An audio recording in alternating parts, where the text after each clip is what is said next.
Would you stand and join me in the greeting that's in your bulletin? God is light, in whom there is no darkness at all. Jesus Christ is the light of the world, and this is the judgment, that the light has come into the world, and we love darkness rather than light. You may be seated. It was the darkest day. It was the unbearable day. Many who had followed Jesus up to now fled from the events of Friday, and those who stayed to watch wept in horror. The rigged trial, the mob that howled for the blood of the man who had failed to meet their patriotic expectations, the brutal beating, the savagery of the soldiers, the stumbling walk through the city he had entered to cheers 5 days before. Finally, the nails pounded into the flesh, the tortured body jerked upright, the naked man dying by inches as his enemies jeered. To have it end like this, after all the bright promise, it was not just the cruel death of the disciples' young leader, but the death of their faith, the end for all they believed in on this Black Friday that seemed anything but good.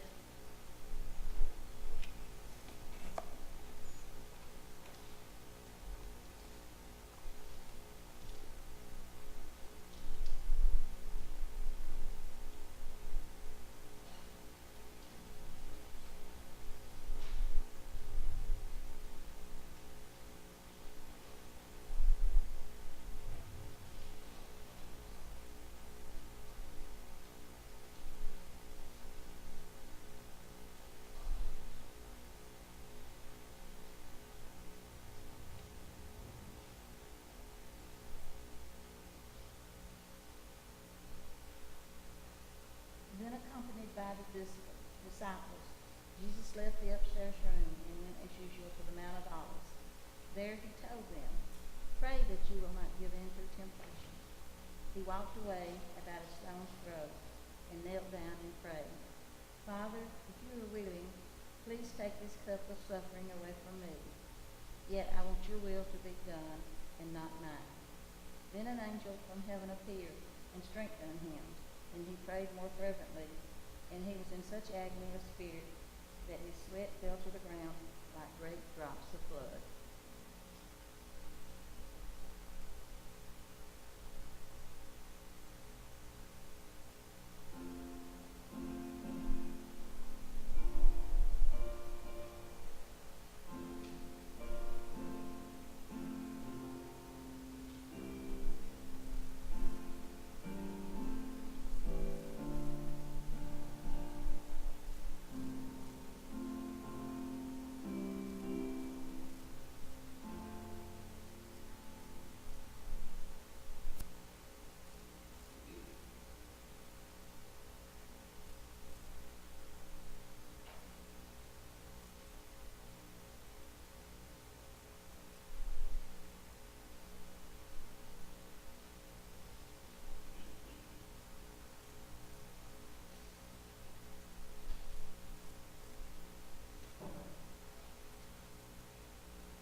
And even as Jesus said this, Judas, one of the 12 disciples, arrived with a crowd of men armed with swords and clubs. They had been sent by the leading priests and elders of the people. The traitor, Judas, had given them a prearranged signal. "You will know which one to arrest when I greet him with a kiss." So Judas came straight to Jesus. "Greetings, Rabbi," he exclaimed, and gave him the kiss. Jesus said, "My friend, go ahead and do what you have come for." Then the others grabbed Jesus and arrested him. But one of the men with Jesus pulled out his sword and struck the high priest's slave, slashing off his ear. "Put away your sword," Jesus told him. "Those who use the sword will die by the sword. Don't you realize that I could ask my Father for thousands of angels to protect us, and he would send them instantly? But if I did, how would the scriptures be fulfilled that describe what must happen now? Then Jesus said to the crowd, "Am I some dangerous revolutionary that you come with swords and clubs to arrest me? Why didn't you arrest me in the temple? I was there teaching every day." But this is all happening to fulfill the words of the prophets as recorded in the scriptures. At that point, all the disciples deserted him and fled.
But Jesus was silent and made no reply.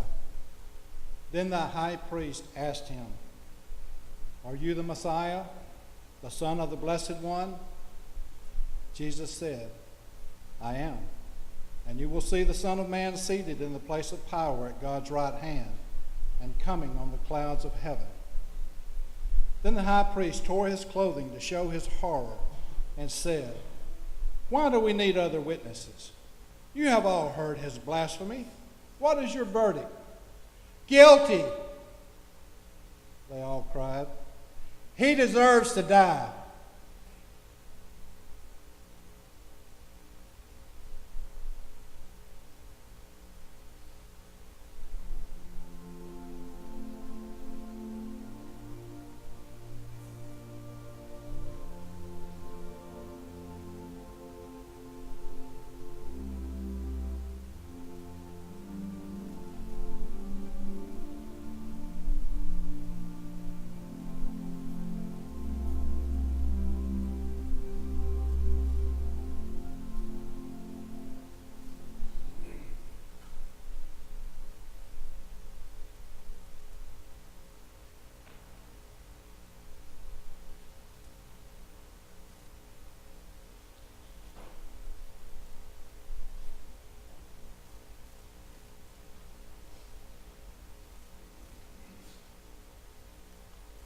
Then Pilate went back into his headquarters and called for Jesus to be brought to him. "Are you the king of the Jews?" he asked him. Jesus replied, "Is that your question, or did others tell you about me?" "Am I a Jew?" Pilate reported. "Your own people and their leading priests brought you to me for trial. Why? What have you done?" Jesus answered, "My kingdom is not an earthly kingdom. If it were, my followers would fight to keep me from being handed over to the Jewish leaders. But my kingdom is not of this world." Pilate said, "So you are a king?" Jesus responded, "You said I'm a king. Actually, I was born and came into the world to testify to the truth. All who love the truth recognize that what I say is true."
was the governor's custom each year during the Passover celebration to release one prisoner, anyone the people requested. One of the prisoners at that time was Barabbas, a revolutionary who had committed murder in an uprising. The crowd went to Pilate and asked him to release the prisoner as usual. "Would you like me to release to you this King of the Jews?" Pilate asked. For he realized by now that the leading priest had arrested Jesus out of envy. But at this point, the leading priest stirred up the crowd to demand the release of Barabbas instead of Jesus. Pilate asked them, "Then what should I do with this man that you call the King of the Jews?" They shouted back, "Crucify him." "Why?" Pilate demanded. "What crime has he committed?" But the mob roared even louder, "Crucify him!" So to pacify the crowd, Pilate released Barabbas to them. He ordered Jesus to be flogged with a lead-tipped whip, then turned him over to the Roman soldiers to be crucified.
Then Jesus came out wearing a crown of thorns and a purple robe.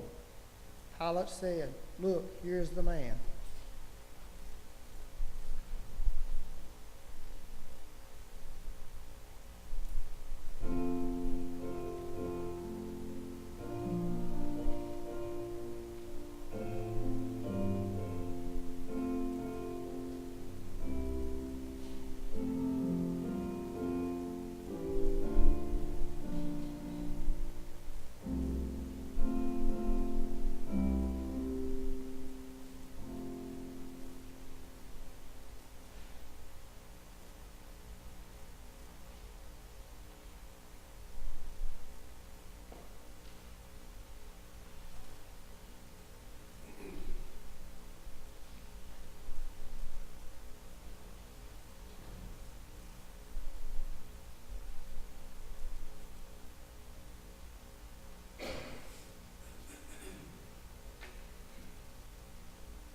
The Father loves me because I sacrificed my life so I may take it back again. No one can take my life from me. I sacrifice it voluntarily, for I have the authority to lay it down when I want to, and also to take it up again. For this is what my Father has commanded.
as they led Jesus away, a man named Simon, who was from Cyrene, happened to be coming in from the countryside. And the soldiers seized him and put the cross on him and made him carry it behind Jesus.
A large crowd trailed behind, including many grief-stricken women.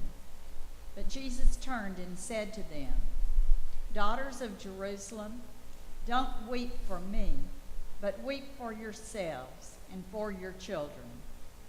For the days are coming when they will say, 'Fortunate indeed are the women who are childless, the wombs that have not borne the child, and the breasts that have never nursed.' People will beg the mountains, 'Fall on us,' and plead with the hills, 'Bury us.' For if these things are done when the tree is green, what will happen when it is dry?"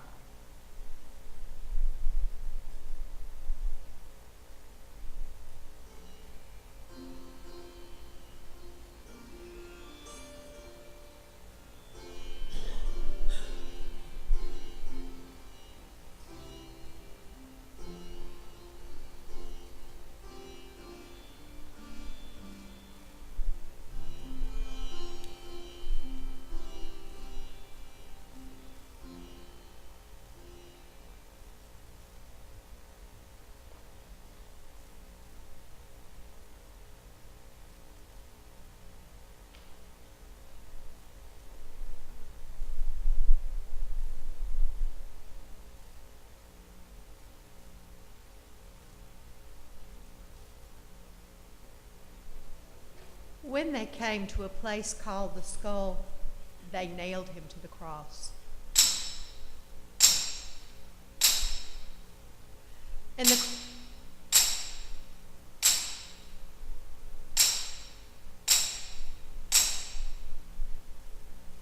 the criminals were also crucified, one on his right and one on his left. Jesus said, "Father, forgive them, for they don't know what they are doing." And the soldiers gambled for his clothes by throwing dice.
One of the criminals hanging beside him scoffed, "So you're the Messiah, are you? Prove it by saving yourself, and us too while you're at it." But the other criminal protested, "Don't you fear God even when you have been sentenced to death? We deserve to die for our crimes, but this man hasn't done anything wrong." Then he said, Jesus, remember me when you come into your kingdom. And Jesus replied, I assure you, today you will be with me in paradise.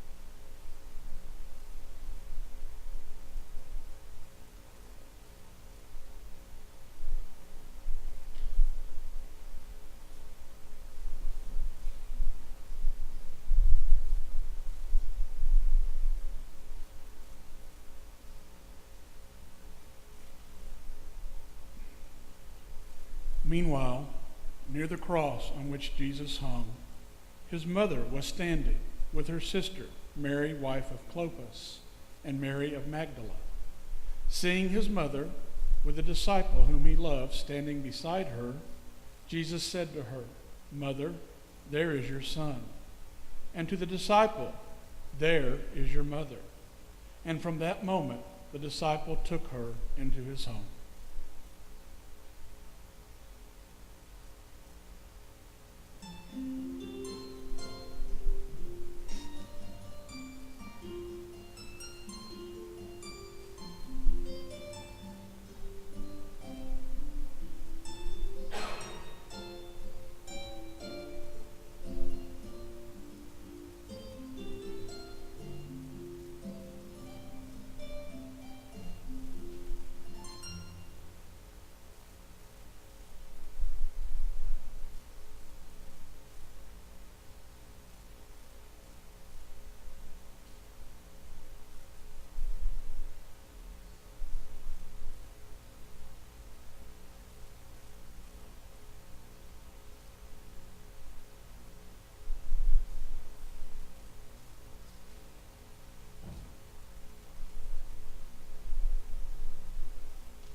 Jesus knew that his mission was now finished. And to fulfill the scripture, he said, I am thirsty. A jar of sour wine was sitting there, so they soaked a sponge in it and put it on a hyssop branch and held it up to his lips. When he had tasted it, he said, It is finished. Then he bowed his head and he released his spirit. It was the day of preparation, and the Jewish leaders didn't want bodies hanging there the next day, which was the Sabbath, a very special Sabbath because it was Passover. So they asked Pilate to hasten the deaths by ordering that the legs be broken. Then their bodies could be taken down. So the soldiers came and they broke the legs of two of the crucified men. But when they came to Jesus, they saw that he was already dead. So they did not break his legs. One of the soldiers, however, pierced his side with a spear, and immediately blood and water flowed out.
afterward, Joseph of Arimathea, who had been a secret disciple of Jesus because he feared the Jewish leaders, asked Pilate for permission to take down Jesus' body. When Pilate gave permission, Joseph came and took the body away. With him came Nicodemus, the man who had come to Jesus at night. He brought about 75 pounds of perfumed ointment made from myrrh and aloes. Following Jewish burial customs, they wrapped Jesus' body with the spices in a long sheet of linen cloth. The place of crucifixion was near a garden where there was a new tomb never used before. And so, because it was a day of preparation for the Jewish Passover, and since the tomb was close at hand, they laid Jesus there.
Most of us have experienced this Friday for ourselves. It's not the disillusionment of Thursday when our own performance falls short. It's the blow that strikes from outside, the tragedy that destroys our loved one, our health, our livelihood. We feel, as the disciples did on that terrible day, that Jesus has failed us. If he were really God's Son, things like this could not happen. Are you not the Christ? Save yourself and us. There is no way around the Fridays of our lives, only the way through pain and death and burial. As his sorrowing followers laid Jesus in the tomb, so we lay down the wreckage of our hope. Ahead was Easter Sunday, but on Friday they couldn't know that. And neither can we in the first shock of loss. We can only know that we will know. We can only know that the whole story is not yet told. For of course, Jesus is the Christ. He is saving us, whatever the appearance. He is bringing about our everlasting joy in a way only God could have chosen. If it is Friday in your life today, brothers and sisters, Easter cannot be far away.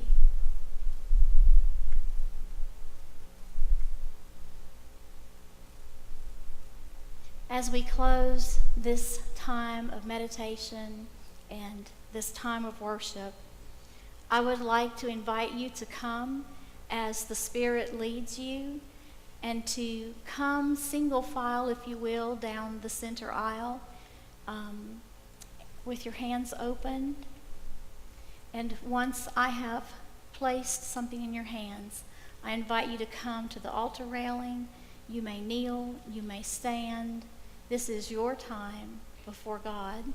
It is your time for as long as you need it. There is no rush. There is no hurry. As spaces become available at the altar railing, someone else may take that place. So I invite you to come as the Lord leads you to come.